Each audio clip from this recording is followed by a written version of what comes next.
Next guy, just kind of on the list here, is a dude I like, and I know he will not be well received by Yoda overall here. So I just want to get him out of the way early. The other guard I mentioned here, that as of this point has played absolutely no minutes of college defense. That's Jeremiah Fears. So just this is what I see, Kevin, and tell me if the numbers represent this. It's a guy that gets into the paint at will, doesn't finish that great at them yet. Again, really skinny. But is just absolutely a nightmare for people to stay in front of. Didn't shoot it particularly well, but has very good touch, knockdown free throw shooter, finished well on floaters and stuff like that. So I'm not worried about the shooting long term. This is another guy that took his team was even worse than that Texas team overall, and also got them into the tournament single-handedly. Had a huge slump in kind of early in conference play where they lost 5 games in a row. And then came on strong again really late in the year, but just has MFer energy in their tournament game. Was just clapping in people's faces and stuff, and nobody could stay in front of him, was getting double teamed, was pulling up from 3, doing just crazy shit. But like I said, guards absolutely no one at this point. And the one thing you put it in for age, one thing I might suggest even for an additional tweak, this is a guy that was a reclassified freshman. So he got himself into college basketball a year earlier than his graduating class would have indicated. And I do think that matters, right? One less year of high school basketball to build strength and work on some of these other things and jumpstarting your college career.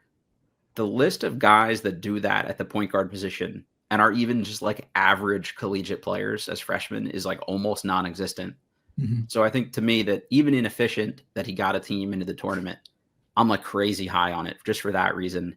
But he is undersized. So you're banking on the 3-point shooting coming around, him somehow becoming a tenacious defender.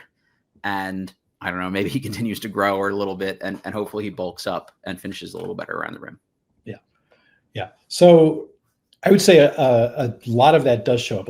Number one, he will be still 18 on draft day. Yeah. And I believe he's still going to be 18 when the NBA season starts. Yep. So, and like you said, his 2-point percentage was okay. It was about 50.5%, which is not bad. And his free throw shooting is outstanding. 85% is really good.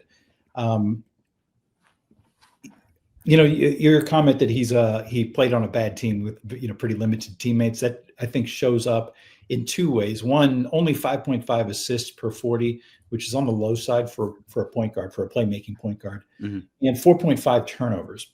So what that suggests is he was really trying to make a lot of plays, and shooting 28% on 5+ 3-point attempts per 40 minutes is, he was still putting them up. So he doesn't seem like he lacked for confidence.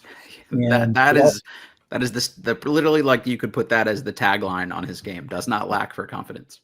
That's fun. And I would also say that the people can't stay in front of him definitely shows up in the numbers. He averaged 8.4 free throw attempts per 40 minutes, which is high. That's going to be, let me see, I'm just skimming down the draft. I believe that's tied for the highest mark John Tonje. Who I also love, despite him being 41 years old. He averaged 8.8 free throw attempts per 40, and he appears to be the leader in the draft. And then, Cooper Flagg, 7.7, Dylan Harper, 7.1. Who's else? 8.4, Noah Esenge. Is that how you say it? Esenge, yeah. So, he's getting to the line. People are having trouble staying in front of him, and he's drawing fouls. So that's a good sign. Drawing fouls is usually a really good sign of a player who's going to be pretty good. I have him, I call it basically a 3-way tie for 11th, 10th, 11th in that range. Yep. So it's not like I think he's going to be terrible. I think he has markings that he should be pretty good. But the efficiency was low, only a 48% effective field goal percentage. And so, and his true shooting was 57%, which is also a little on the low side. So I would say I have some flags. I'm not concerned about the size. The way I do size, he measures out just fine for a guard. The reach is good and stuff like that. A wingspan solid. Yeah, wingspan. Yeah, he's got a good wingspan. Give me a sec. I can pull it up. How I look at it. I think people have gotten a little too bent out of shape about that too. He's just he's like wiry at this point, right? Like he's got to bulk up a little bit. I just always make this case with people that do draft stuff when they like really knock a guy for them being weak. It's like, who was the last prospect you saw that really didn't work out because they failed to add strength? Yeah. That's usually not the thing that's like the main limiting factor for anybody. It doesn't help, obviously, and it might accentuate some of their struggles, but most guys in an NBA conditioning program are going to get stronger. And, also, 18-year-olds add strength. Yeah. They bulk up, they get stronger, they mature physically. At 18, it's not unusual at all for guys to be really skinny. You look at pictures of Magic Johnson when he was 18, he was a toothpick. Yeah. So agreed.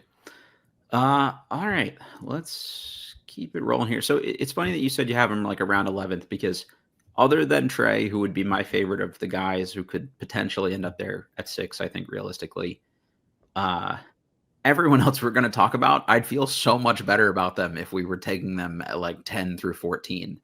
It's just, for me, there's like this weird kind of just big drop off with this next tier of guys where I just like at 6, it just feels like there's a little bit of a weird wedge here.